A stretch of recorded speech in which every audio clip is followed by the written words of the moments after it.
জনাব তারেক রহমান সাহেবের যে মানবতা, ওনার যে মানবিক বাংলাদেশ গড়ার জন্য যে ওনার চিন্তা চেতনা, এই সব কিছু কিন্তু আজকে ফুটে উঠছে ওনার প্রতিটি কর্মে। আমরা অনেকেই অনেক জায়গা থেকে অনেক ধরনের মন্তব্য করতে শুনতাম, কিন্তু যখন থেকে ওনার এই কাজগুলো আমরা প্রতি মুহূর্তে অবজার্ভ করতে শুরু করেছি, পালন করতে শুরু করেছি, ওনার নির্দেশনায় আমরা বিভিন্ন জায়গায় যাচ্ছি, কাজ করছি, ততই আমরা কিন্তু আনন্দিত হচ্ছে এবং আমরা নিজেকে প্রাউড ফিল করি।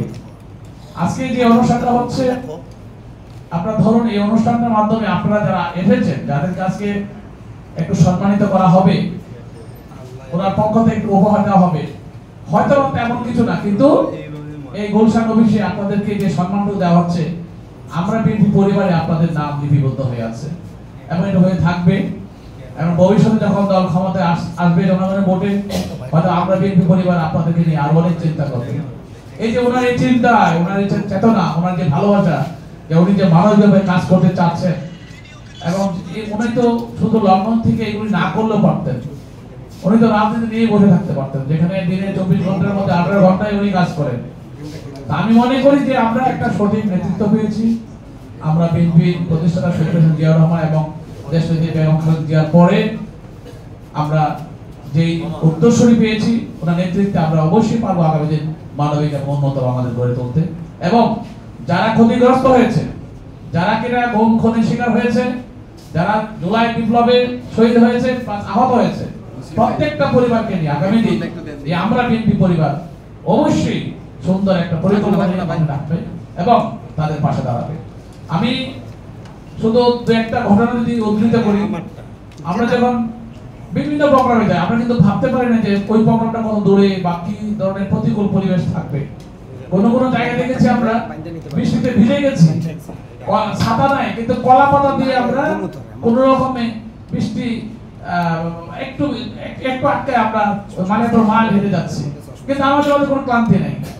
আমি দেখেছি রেসবাইকে যে বান্দরবানে গেলেন, পাহাড় টপকায় হাইটা গেলেন, হাঁটু পর্যন্ত পানির ভিতরে, মানে পৃথিবীর ইতিহাসে আমি দেখি নাই।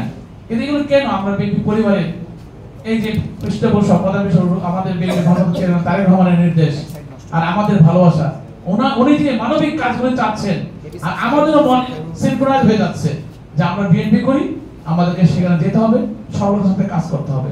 এই ইতিহাস কোনোদিন মুছে যাওয়ার মতো নয়। আর এইগুলো কিন্তু কখনো আমরা অফিসের শাসনের কাছ থেকে পাইনি, তার দলের কাছ থেকে পাইনি। অপরদিকে তাকান, যখন কেউ অপরাধ করে, কেউ যদি অন্যায় করে, তাকে শাসিত বহিষ্কার, শাসনও থাকবে, ভালোবাসা থাকবে, এটাই একজন নেতার প্রকৃত গুণ। কিন্তু শেখ হাসিনা, ওনার কাছে কোনো শাসন ছিল না, ওনার কাছে শুধুমাত্র যে শিল মারতে পারছে, যে বিএনপিকে পিড়াইতে পারছে, মারতে পারছে, তাকে পুরস্কৃত করছে, যার জন্য আজকে কিন্তু তাকে দেশ থেকে পালাতে হয়েছে। কাজে বিএনপিকে কখনো আওয়ামী লীগের সাথে যারা তুলনা করে, আমি করি তারা টোটালি রাজনৈতিকভাবে অজ্ঞ, তাদের মাথায় কোনো জ্ঞান নাই রাজনীতি সম্বন্ধে। কাজে বিএনপি যেভাবে চলে আসছে, যেভাবে এগিয়ে যাচ্ছে, বিএনপি সফলতার পিছনে কাউকে রুখে দাঁড়ানোর ক্ষমতা নেই। কারণ এখানে মানবতা, ভালোবাসা এবং ভবিষ্যৎ প্রজন্মকে নিয়ে যে চিন্তা উনি করেন আজকে, এগুলো আমরা কখনো দেখিনি। আমরা দেখেছি একজন খুদে ফুটবলারের পাশে একজন আমাদের বড় একজন ফুটবলার আনন্দ ভাইকে পাঠিয়ে দেওয়া হয়েছে, তাকে সম্মানিত করে, তাকে উৎসাহিত করার জন্য। আমি দেখেছি যে একজন অসুস্থ মায়ের কাছে চলে যেতে, এই যে অসুস্থ মা তো কম না, প্রচুর আছে সারা বাংলাদেশে, কিন্তু কেন উনি পাঠাচ্ছেন?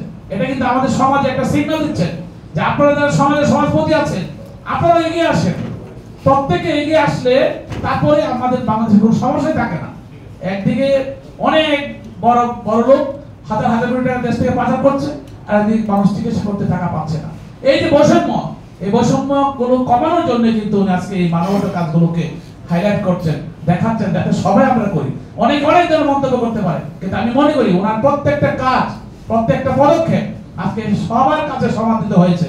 এবং এই কাজগুলো করতে করতে হয়তো কোন একদিন আমরা আরো গর্ব করে বলতে পারবো যে আমরা যে নেতা নেতৃত্বে কাজ করছি, যে সংগঠন নিয়ে কাজ করছি, সেই বিএনপি এবং আমরা বিএনপি পরিবার অবশ্যই জনগণের কল্যাণে কাজ করবে এবং জনগণকে নিয়ে কাজ করবে এবং শেখ হাসিনার মতো পালান্নার রাজনীতি করবে না। এটা আমাদের তৃপ্তি। সবাইকে ধন্যবাদ। আসসালামু আলাইকুম।